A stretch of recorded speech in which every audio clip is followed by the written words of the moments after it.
All right, I believe this is update number 9, but I could be off. Apologize, it's been a little while since I've uploaded a video. Things have just been chaotic trying to get everything done in time. The goal is to be moved into this van by tomorrow. It is not going to be done by then, but we're hoping we can just make it livable and keep on working on it. So we got the canvas on. And so that's looking okay. I mean, there's some wrinkles there, but we can work those out. And even if there are some wrinkles, as long as they're not um, too big a wrinkle or too thick of a wrinkle, we can work it out. Because as you can see on the side here, I've started putting the fiberglass on and the resin. It looks kind of messy. The resin is a lot harder to work with than I was thinking it would be. It's just the hardener that I'm using it hardens up way too fast, and it starts clumping on me, and it's just making a mess. But we're going to work with it anyway, and we're going to put all the fiberglass on. We're going to put all that resin on. We're going to get this whole thing waterproof. We're not going to get that done by tomorrow. In fact, I'm switching gears, pausing on that. I might try to get some more of that done today, but after I get some other crucial things done on the inside, which we'll show you here in a minute. Heather, wanting to just see how everything was going to come together, wanted to get the kitchenette in just to see what that would look like. So there's the kitchenette, kind of a mess right now. I've got tools and she's got, food and stuff in there. We're just kind of working with the space to figure out what we're going to do. But there's a sink and a counter, and we're going to get some plumbing worked in there, and a little water pump and some water containers for both feed water for fresh water for washing and drinking and cooking, as well as a wastewater container that we can dump, wherever is appropriate. So let's show you inside some more.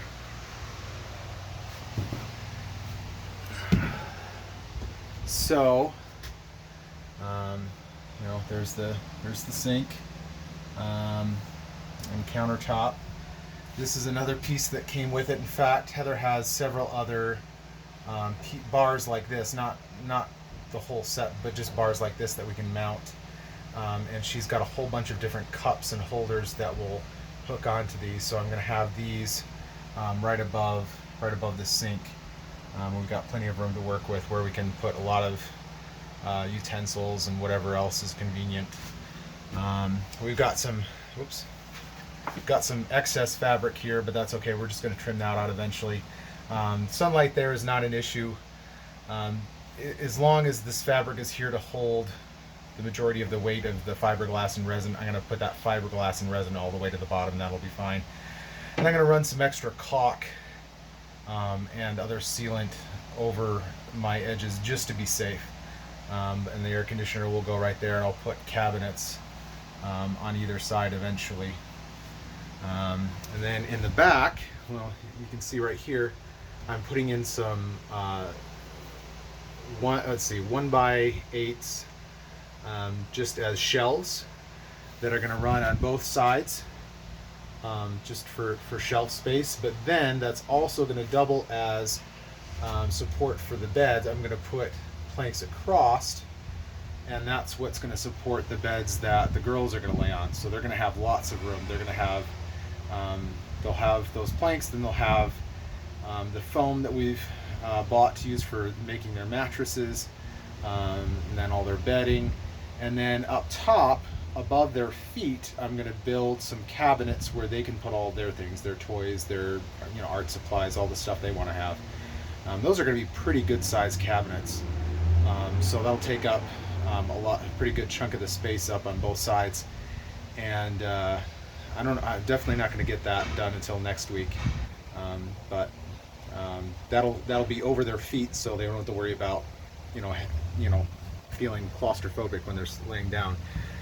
But their heads will be out in this area when they're sleeping. But when they're not using their beds, we're going to break that down up into where the cabinets are, so we gain all of this living space, and then we just pull it back out again when it's time for them to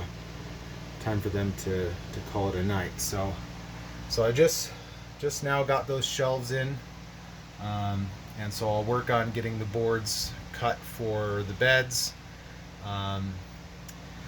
Still need to work on the box for the generator. I've got everything I need to mount the generator, which I can just do, and we can, you know, have power, but it's just going to be loud enough that I don't want to run it in any residential areas. So if I can get that box done, what that means is we can, depending on how quiet I can get it, I got some fans to help circulate air through the box, and I'm going to baffle it, meaning I'm going to have some dividing chambers that the air has to flow through and the sound has to flow through to get out, which should quiet it down a lot. And then I'm also thinking about buying some of that studio sound dampening foam. So I'll line parts of the inside of the box with that foam that'll help absorb a lot of that sound. If I can get it quiet enough, then that'll really expand where I'll be comfortable parking and running that generator. Beyond that, there's a $1,500 battery system, lithium-ion battery system that we'd like to buy, that has enough output to be able to run our induction cooktop, the kettle, you know, and microwave, anything like that that we'd want to run during the day, as well as keeping the refrigerator and freezer going. And that battery should last the whole day, even with, you know, running some other appliances. So we wouldn't have to run the generator all the time. We would want to run the generator while running the air conditioner, because the air conditioner just takes up way too much power. We can't run that off of battery, or else, I mean, even if the battery could handle it, it would drain it way too fast. So we'll just have to run the generator for that. So that'll give us a lot of flexibility. But $1,500, we're not going to be able to do that for a little while. So we're going to have to just use the generator whenever we want to cook or whenever we want to have the air conditioner going. Refrigerator and freezer, not sure about that one. Trying to figure that out. We're not sure if we want to just get like an extra car battery and use the inverter that I already have to run the refrigerator and freezer during the day, but I don't think that'll be enough. It's not gonna be able to hold enough power to do that. The deep cycle batteries, the car batteries, are not really meant to be drained that far. About 50, anything below 50%, and you're really cutting down the life of that battery. So, and we don't want to put, you know, it's $200 for a car battery. So we don't want to be spending money on that if we're going to get the lithium-ion battery system. So we're just going to have to improvise. And Heather's got some shelf-stable food that we can use for a while if we can't get the refrigerator and freezer going right away. We've got a chest freezer that we're going to have at the in-laws that we're going to have some supplies at, but you really kind of, you know, I want a refrigerator and freezer in the van.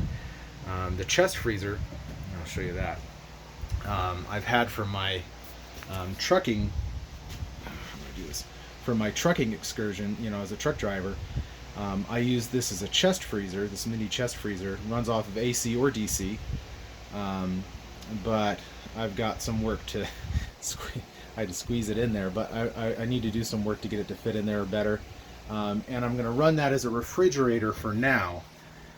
And we just won't have a freezer in the van at first, if I can find a way to keep it powered. What I can do is set the temperature a little bit colder and just run the generator a couple times a day, and it'll cool and then warm up and cool and warm up. But it's not really good to have food do that. In fact, I'd have to look it up again, but if memory serves, having it fluctuate in temperature is almost worse than having it stay at a steady temperature. That's not ideal.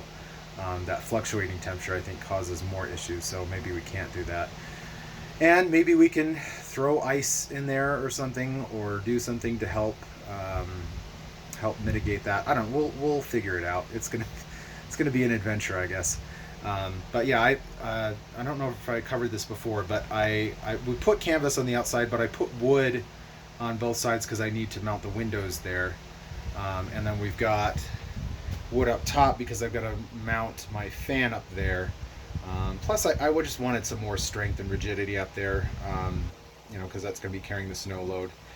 The back, I just honestly I could have thrown more steel up there as a support, but I had the piece of wood already cut to fit, so I just threw the wood up there, um, just because it was just easier to form everything to it that way.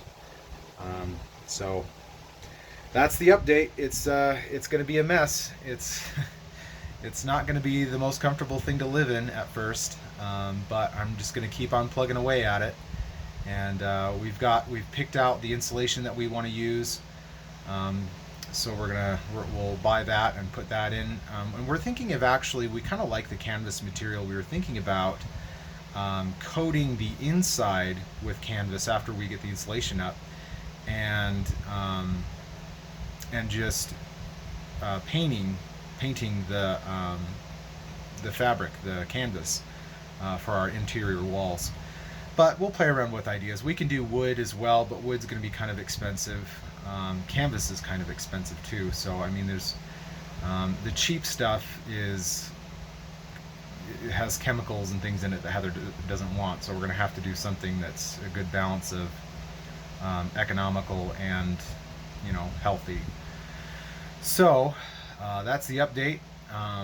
We'll keep you informed, and next week the in-laws are going out of town, so we might spend some time at their house and some time in the van, as it's in transition of being lived in.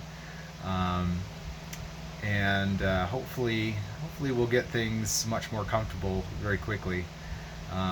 Still got to get the tires fixed. I took it in, and they said yes, definitely you need to get those tires replaced because they're balding. But there's also some joint work that needs to be done before we can get new tires and then the alignment done. And it's really hard to find a place that'll fit a van at 10 foot 4 inches. I think it is. I think the clearance is. But I think I found a place that'll be able to fit just barely. So we've got to have money to do that. We've got to have money for the battery that we want, for the insulation, and it's just money, and then time. Just this job and how much time it takes, and how much work I have to put in this thing is just not going as quickly as I'd like. And especially with that epoxy and that fiberglass, man, that's just going to take me forever. And I'm gonna have to put one layer of fiberglass and epoxy on there. Then I'm gonna have to sand it down and do it again, because it's just too sloppy. So I need to get that rigid surface on there with the epoxy and the fiberglass, and then go over it again, sand it flat, and then go over it with more fiberglass and more epoxy, just to get it to be a nice, solid, clean surface. Then we've got to figure out painting, and somewhere in the middle we've got to figure out we're getting the engine worked on and get the transmission looked at. So yeah, it's going to be the end of the year by the time I get this van really where I want it to be, but I think we can do it. So thanks for watching.